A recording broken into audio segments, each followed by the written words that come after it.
Last week I started a series where I talked about my ska heroes. Today I want to start a series where I talk about my author heroes.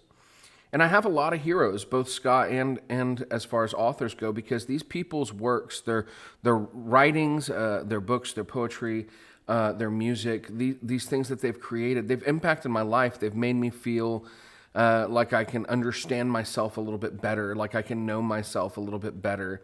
And I will forever be grateful for their works of art. And just with any kind of art, there's always going to be people who love and don't love these authors or these musicians and bands.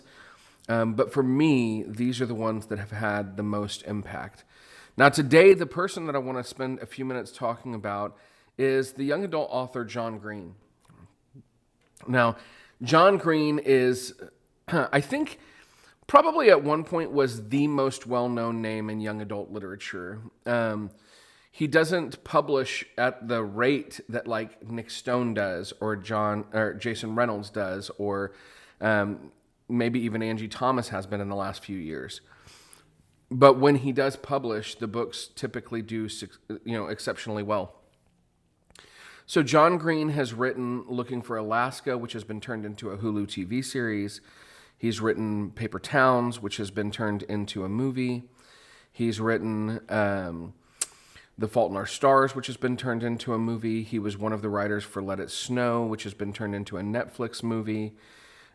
He's additionally written An Abundance of Catherines and Will Grayson, which he co-wrote with David Levithan. And he has a new book coming out, I believe, this next month in May, called The Anthropocene Reviewed, which is sort of a adaptation of the podcast that he hosts. Additional to that, he's also known for being one of the Vlog Brothers on YouTube, a YouTube channel that he started with his brother, in which they kind of respond back and forth to one another once a week. He has helped to co-found VidCon.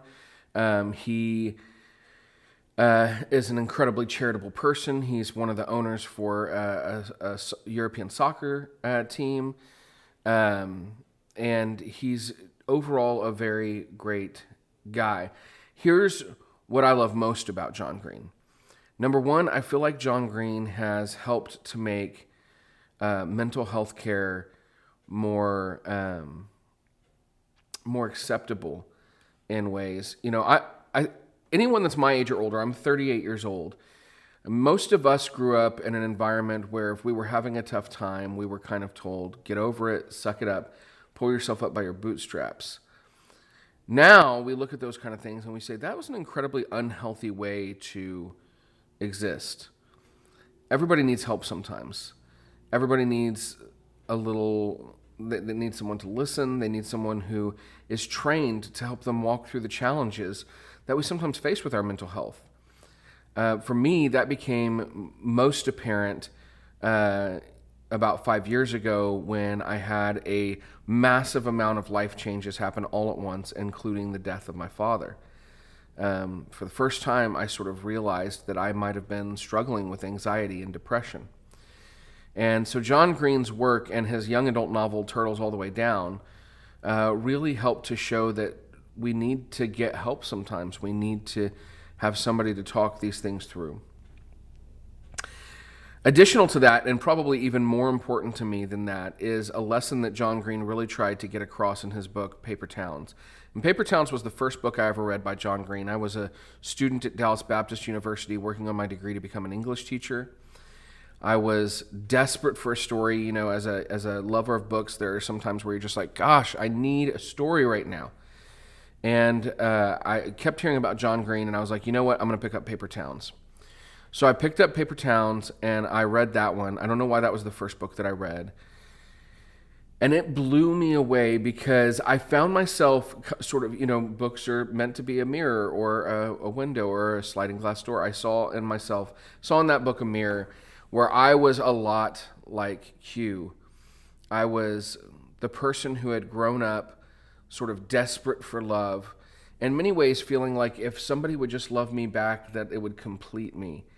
And I had these perceptions of these girls that I romanticized that were, idealistic. They were not realistic. They saw these girls as something other than what they were, and it wasn't fair to those girls for me to perceive them in that way. And the Paper Towns, what it tries to do is dismantle the sort of manic pixie dream girl stereotype, right? That idea that Q sees this girl and he believes that they're meant to be together, that she's desperate for him to find her and be the hero, and that when he does, basically all will be right with the world again. And that's not the way the book is throughout, or even, in the end, and I don't want to give too many spoilers away, but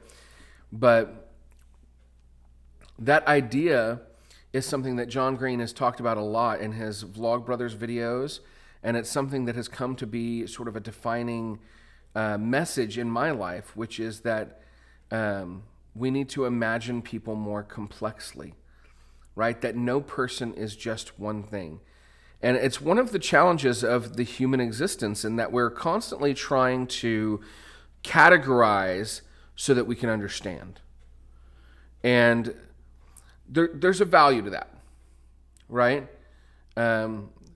It's important for me to be able to explain to my son that because my dog is a dog, that she doesn't think the same way, doesn't act the same way. My young black son asks me if our dog is black too, because she has black fur. And so for me to be able to explain both the similarities and the differences through categorization, that helps my son to understand the world a little bit better, right? But it's also important for me to not only know, but to teach my children and to help the world to understand the idea that people are complex. They need to be imagined complexly. There's nuance to things, right? And especially in this world we live in right now, where there's this very black or white, either or kind of mentality. You're a Republican or a Democrat. You're Black Lives Matter or Blue Lives Matter. You're all these kinds of mentalities that constantly are saying you can either be this or you can be this, but there's no in between, right? That's where that message that we need to imagine people more complexly comes into incredible value, because it says, no, there's nuance to things that we need to understand, right? There's nuance that we need to engage with. And that lesson from Paper Towns and from John Green and Hank Green's videos changed my life. It helped me to try to listen better to other people's stories. It helped me to try to help other people to listen better to other people's stories. It helped me to engage with a world that was very different than the one that I had grown up in. And for that, I am infinitely thankful. And John Green will always, for my entire life, be one of my literary heroes because of that very thing.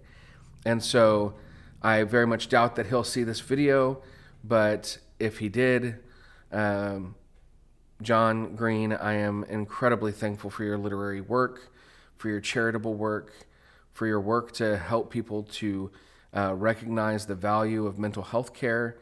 And I'm incredibly thankful for the kindness that you show the world. And thank you for being one of my literary heroes. If you've not read John Green's books, I strongly encourage you to go and find at least one and pick it up.